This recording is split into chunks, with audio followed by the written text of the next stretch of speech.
बिस्मिल्लाहिर्रहमानिर्रहीम। Welcome to business उड़ान series. जैसा कि आपको पता है कि हमने एक सीरीज़ शुरू की हुई है जिसका मकसद है कि कोई बिज़नेस छोटा नहीं होता।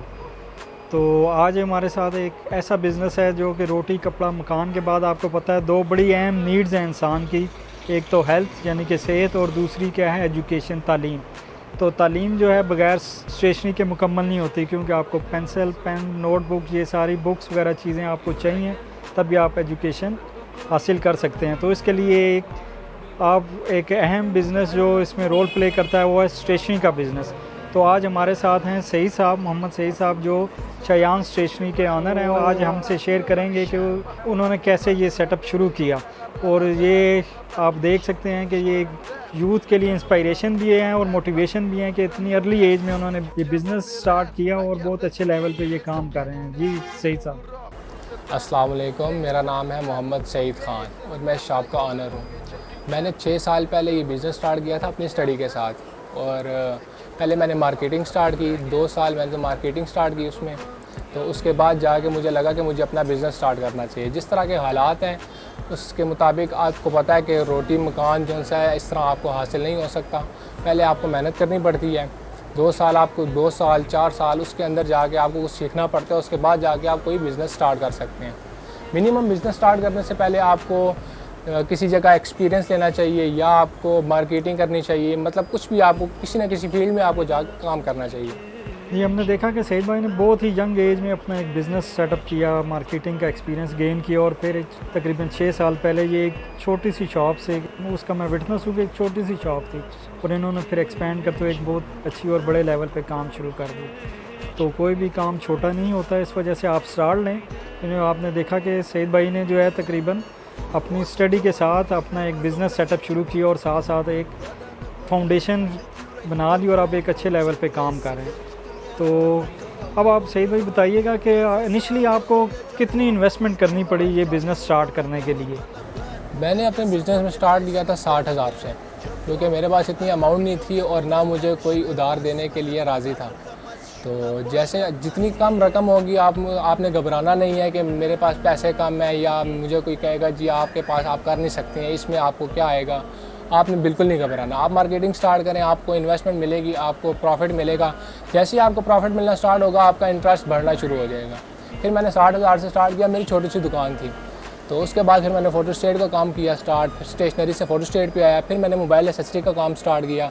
आहिस्ता आहिस्ता करके मैंने अपना काम बढ़ाया और अल्हम्दुलिल्लाह आज 6-7 साल हो गए मुझे और मेरा बेहतरीन सेटअप चल रहा है। तो जी हमने देखा कि सईद भाई ने 60,000 से एक छोटा सा सेटअप लिया और आज माशाल्लाह काफ़ी अच्छा इनका एक एक्सपेंशन हुई है। फ़ोटोस्टेट, इजी लोड, उसके साथ साथ मोबाइल एक्सेसरीज़ का है।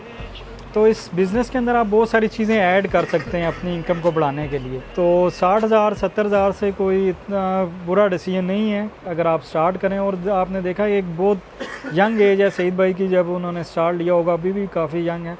तो अब नेक्स्ट है, क्योंकि इनकम की बात होती है, तो अगला क्वेश्चन जो होता है कि आपके मंथली खर्चे कितने हैं, क्योंकि इनकम होगी तो खर्चे तो आपको करने पड़ेंगे। तो उस बारे में थोड़ा सा हमें तफसीलन बताइएगा।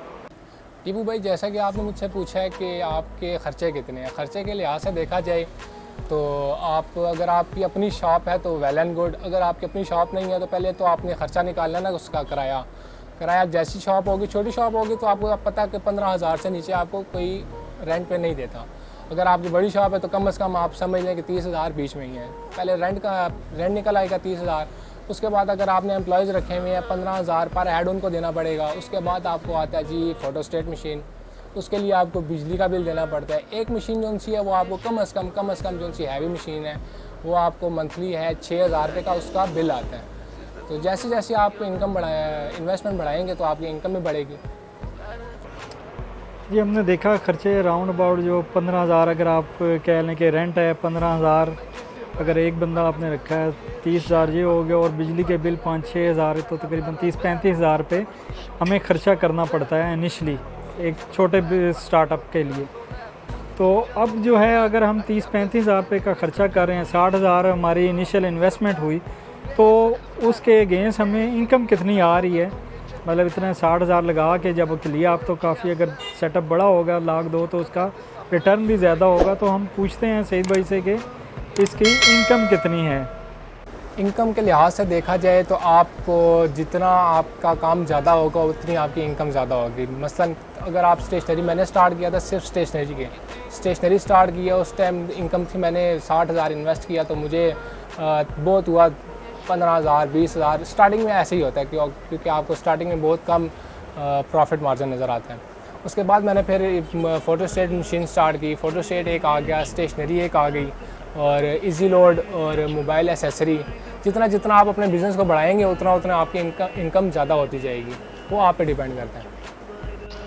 जी बहुत शुक्रिया सैयद भाई, आपने हमें बताया कि तकरीबन 60,000 लगा के तकरीबन हम 15 से 20,000 यानी कि 25%, 20 से 25% जो है हम प्रॉफिट अर्न कर सकते हैं। तो काफ़ी अच्छा बिज़नेस है। इसमें हमने देखा कि सोर्सेज ऑफ इनकम बहुत ज़्यादा हैं। इजी लोड, इजी पैसा हो गया आपके पास, फ़ोटोस्टेट का बिज़नेस साथ ऐड ऑन कर सकते हैं, मोबाइल एसेसरीज़ का, डेकोरेशंस का, बच्चों के टॉयज़ का हमने देखा है काफ़ी ज़्यादा स्टेशनरी वाले वो साथ ऐड ऑन करते हैं। तो मतलब एक ही बिज़नेस के साथ साथ आप बहुत सारे बिज़नेस ऐड करके बहुत ज़्यादा इनकम जनरेट कर सकते हैं। तो अगला क्वेश्चन मेरा सईद भाई ये है कि हमें अगर फ़ोटोस्टेट मशीन लेनी हो तो वो तकरीबन कितना होगा, क्योंकि हमें पता है कि ये यूज़ में आती हैं, तो एक मशीन कितने की तकरीबन हम परचेज़ कर सकते हैं और कहाँ से?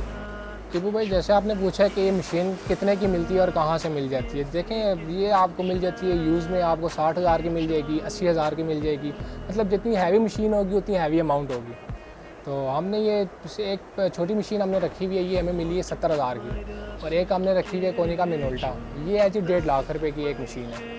मतलब कहने का मकसद ये है कि आपका जैसे काम, जितना काम है आप उस लिहाज से आप काम कर रहे हैं, उस लिहाज से आप मशीन रखेंगे। 60,000 की मिल जाती है। अगर छोटी मशीन आपको चाहिए तो वो आपको 40,000 की भी मिल जाएगी। मतलब कि मशीन 3 लाख, 4 लाख, 5 लाख जितनी आप इन्वेस्ट करेंगे उतनी आपको महंगी मशीन मिलेगी। वैसे सस्ती मशीनें भी मिल जाती हैं। तो हमने देखा कि फ़ोटोस्टेट तकरीबन मिनिमम 40,000 से स्टार्ट होती है और तकरीबन 2 से 3 लाख और 5 लाख तक भी ये इसकी कॉस्ट जाती है। तो अगर अब ये है कि हम पूछना चाहेंगे कि जो स्टेशनरी आइटम्स हैं वो उनकी होल सेल मार्केट कहाँ है? अगर कोई आप हमारे व्यूअर्स में से कोई बिज़नेस स्टार्ट करना चाहे तो होल सेल मार्केट कहाँ पे जहाँ से ये स्टेशनरी आइटम्स और बाकी चीज़ें परचेज़ कर सकते हैं? तो इस इंटरव्यू के दौरान हमने देखा कि काफ़ी ज़्यादा मुस्कान, माशाल्लाह इतनी अच्छी कस्टमर डीलिंग और बड़ा अच्छा इनकी कस्टमर बेस है।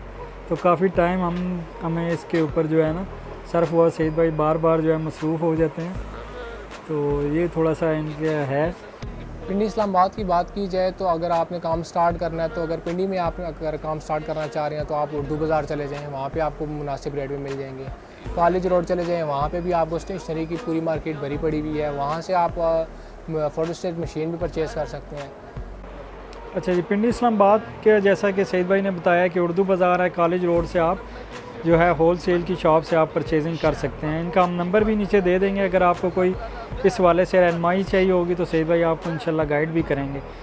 तो एक क्वेश्चन जो बार बार मेरे उधर व्यूज़ में भी आता रहा, कमेंट्स में भी, जो लोग पूछते हैं कि मार्केटिंग जो है स्टार्ट में ही लोग करते हैं उसके बाद नहीं करते, तो ये मार्केटिंग की क्या स्ट्रेटजी होनी चाहिए? ज़रा सईद भाई से पूछते हैं इनकी क्या स्ट्रेटजी रही अपने बिज़नेस के हवाले से।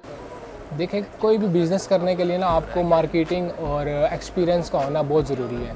आपके पास एक्सपीरियंस नहीं है, अगर आप कस्टमर डीलिंग नहीं कर सकते तो आप ये भूल जाएं कि आप बिज़नेस कर सकते हैं। बिज़नेस स्टार्ट करने के लिए मार्केटिंग करनी पड़ती है, लोगों के पास जाना पड़ता है, दर बदर के धक्के खाने पड़ते हैं, आपको कन्विंस करना पड़ता है कि आप ये मेरी प्रोडक्ट ले लें। आपको बताना पड़ता है कि मेरी प्रोडक्ट में ये क्वालिटीज़ हैं, ये नहीं है, आप लेंगे, कहाँ पे बिकेगी, कहाँ पे नहीं बिकेगी।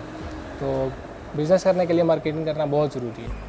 तो हमने देखा कि मार्केटिंग बेसिकली आपकी कस्टमर डीलिंग ही है, क्योंकि आप अगर अच्छा कस्टमर्स को डील करेंगे, वही वर्ड टू माउथ मार्केटिंग जिसको कहा जाता है, वही आगे चल के 10 बंदों को बताएंगे कि यहाँ पे ये एक अच्छे प्रोडक्ट के साथ अच्छी डीलिंग भी है। तो बहुत शुक्रिया सईद भाई, आज हमने टाइम दिया। तो आखिरी ये है कि आपको हमारे व्यूअर्स को कोई बिज़नेस के हवाले से, स्टेशनरी बिज़नेस के हवाले से स्पेशली कोई पैगाम देना चाहेंगे? जी, पैगाम तो मैं यही देना चाह रहा हूँ कि जो आजकल के स्टूडेंट्स हैं वो पढ़ाई करते हैं और सिर्फ किताबों के ही हो के रह जाते हैं, क्योंकि उनको चाहिए कि किताबों से हट के जब आपका पार्ट टाइम है, शाम को आप निकल जाएं, किसी भी काम में आप अपना टाइम स्पेंड करें। क्योंकि अगर आपको इन्वेस्टमेंट नहीं, इनकम नहीं भी मिल रही तो कोई मसला नहीं है, कम से कम आप अपना एक्सपीरियंस हासिल करें, थोड़ा सा वक्त दें किसी को। तो जब तक आप एक्सपीरियंस हासिल करेंगे आगे आपको बहुत सारा काम आएगा। जी बहुत शुक्रिया सईद भाई। आज हमने देखा कि स्टेशनरी के बिज़नेस की क्या इनकम है, क्या एक्सपेंसेस हैं और कैसे इसको मार्केट किया जा सकता है। तो ये बहुत अच्छा बिज़नेस है हमारे व्यूअर्स के लिए, इसको स्टार्ट करें। अगर आपको मेरी ये वीडियो पसंद आई हो तो फिर मेरे चैनल को लाइक करें, मेरे चैनल को सब्सक्राइब करें और कमेंट्स करें, तो इस तरह मैं मज़ीद वीडियोज़ आपके लिए लेके आता रहूँगा।